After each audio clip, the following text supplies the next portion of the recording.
Hi hello friends, welcome back to our channel. ఈ వీడియోని మొత్తాన్ని చూడండి. నేను చాలా కష్టపడి ఈ మ్యాటర్ని అయితే సేకరించాను. నేను ఒక ఎస్ఎస్బి జవాన్గా కొంతమంది నా మెడికల్ ఫ్రెండ్స్ ఉన్నారు, వాళ్ళకి అడిగి ఈ మ్యాటర్ అయితే గ్యాదర్ చేశాను నేను. సో అందరికీ యూజ్ఫుల్ అవుద్దనే ఈ వీడియో అయితే నేను చేశాను. సో దయచేసి స్కిప్ చేయకుండా మొత్తం వీడియోని చూసేసి వీడియో నచ్చినట్టయితే ఒక లైక్ చేసి సబ్స్క్రైబ్ అయితే చేసుకోండి మన ఛానల్ని. పారామిలిటరీ ఫోర్సెస్లో ఏంటంటే 7 ఫోర్సెస్ ఉన్నాయి. వాటి గురించి మనం ఒక్కొక్కటి తెలుసుకుందాం. ఫస్ట్ మనకు వచ్చేసి BSF, border security force. India Bangladesh Pakistan border సరిహద్దులు డ్యూటీస్ అనేవి ఉంటాయి. బార్డర్లో ఇల్లీగల్ యాక్టివిటీస్ జరగకుండా వీళ్ళు చూసుకుంటారు. కొంచెం రిస్క్ అని కూడా చెప్పవచ్చు, ఎందుకంటే పాకిస్తాన్ ఏరియా కాబట్టి. నెక్స్ట్ ఏంటంటే ఎక్కువ భాగం బార్డర్స్లోనే డ్యూటీస్ ఉంటాయి వీళ్ళకి. అప్పుడప్పుడు ఎలక్షన్ డ్యూటీ అని బయటకు వస్తుంటారు. మొత్తం బార్డర్స్లోనే వీళ్ళ డ్యూటీస్ అనేవి ఉంటాయి. వీళ్ళ డ్యూటీ టైమింగ్స్ వచ్చేసి 3 అవర్స్ డ్యూటీ, 6 అవర్స్ రెస్ట్, అలా కంటిన్యూస్గా ఉంటుంది. నెక్స్ట్ ఫోర్స్కి వచ్చేసి CISF, central industrial security force. So ఈ ఫోర్స్ అన్నింటిలో బెస్ట్ అండ్ సేఫ్టీ జాబ్ ఏదంటే CISF అని చెప్పుకోవచ్చు. ఎందుకంటే సిటీ అవుట్కట్స్లో డ్యూటీస్ ఉంటాయి. ప్రభుత్వ రంగ సంస్థలు ఉంటాయి కదా, ఎయిర్పోర్ట్స్, పెద్ద పెద్ద కంపెనీస్, వాటిలోనే వీళ్ళకి డ్యూటీస్ ఉంటాయి. శాలరీ కొంచెం తక్కువగానే ఉంటుంది, ఎందుకంటే సిటీలో డ్యూటీస్ కాబట్టి కొంచెం శాలరీ అనేది తక్కువ ఉంటుంది.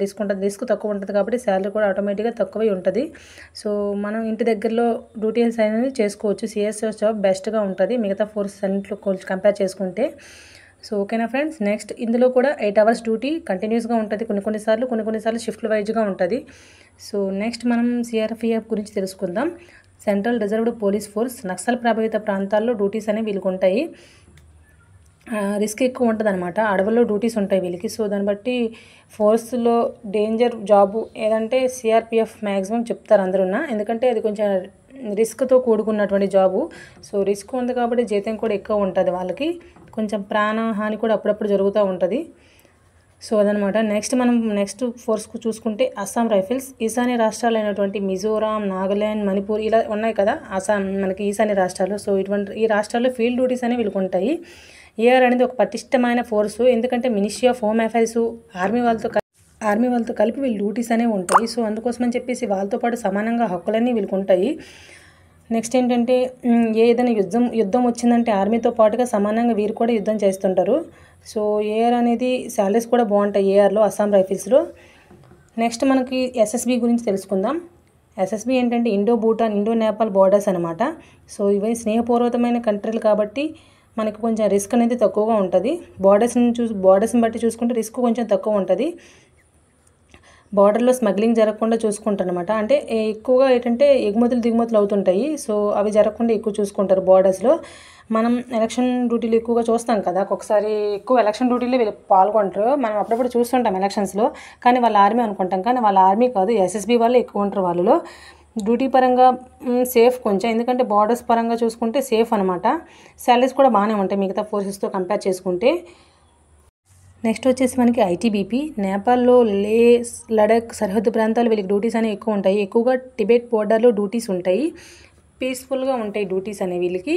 ఎక్కువగా ప్రమోషన్స్ కూడా తొందరగా అవుతాయి ఈ ITBPలో. అంటే ఎవరైనా తొందరగా మనం సెటిల్ అవ్వాలి జాబ్లో అని అనుకుంటే, మంచి కేటగిరీలోకి వెళ్ళాలనుకుంటే ఈ ITBPని అయితే సెలెక్ట్ చేసుకోవచ్చు హ్యాపీగా. లైఫ్ అనేది సెటిల్మెంట్ తొందరగా అవుతుంది. అడిషనల్గా ఏంటంటే వీళ్ళు నక్సల్ ఏరియాలో కూడా డ్యూటీ చేస్తుంటారు అప్పుడప్పుడు. సో అదనమాట. ప్రమోషన్స్ అనేది చాలా ఫాస్ట్గా వస్తుంటాయి వీళ్ళ డ్యూటీలో. పీస్ఫుల్ డ్యూటీ హ్యాపీగా ఉంటుంది ITBP కూడా.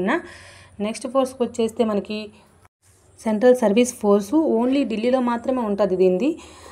సెంట్రల్ ఆఫీషియల్స్ ఉంటారు కదా, దానిలోనే వర్క్స్ ఉంటాయి. ప్రమోషన్స్ అనేవి ఉండవు ఇందులో. ఓన్లీ కానిస్టేబుల్స్ వరకు మాత్రమే మన రిలీవింగ్ కూడా ఉంటుంది. రిటైర్మెంట్ వరకు మనం కానిస్టేబుల్గానే రిటైర్మెంట్ అవ్వాలి.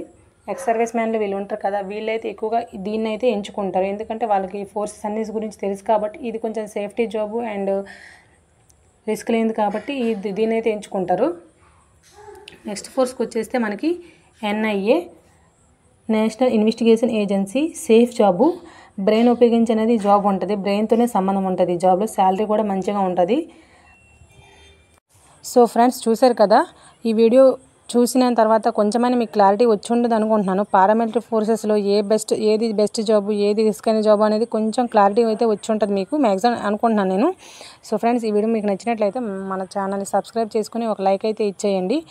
ఏ డ్యూటీ అయినా వెపన్ పట్టుకొని డ్యూటీ చేసింది ఏదైనా రిస్క్ అనేది కంపల్సరీగా ఉంటుంది. అది పర్సనల్గా అంటే బార్డర్స్ని బట్టి బేస్డ్ బార్డర్స్ ఒకవేళ బార్డర్ సింపుల్గా కొంచెం స్నేహపూర్వకమైన బార్డర్స్ అయితే ప్రాబ్లం లేదు. కాకపోతే వెపన్ పట్టుకొని డ్యూటీ చేసినప్పుడు మనం పర్సనల్గానే మనకి రిస్క్ ఉంటుంది.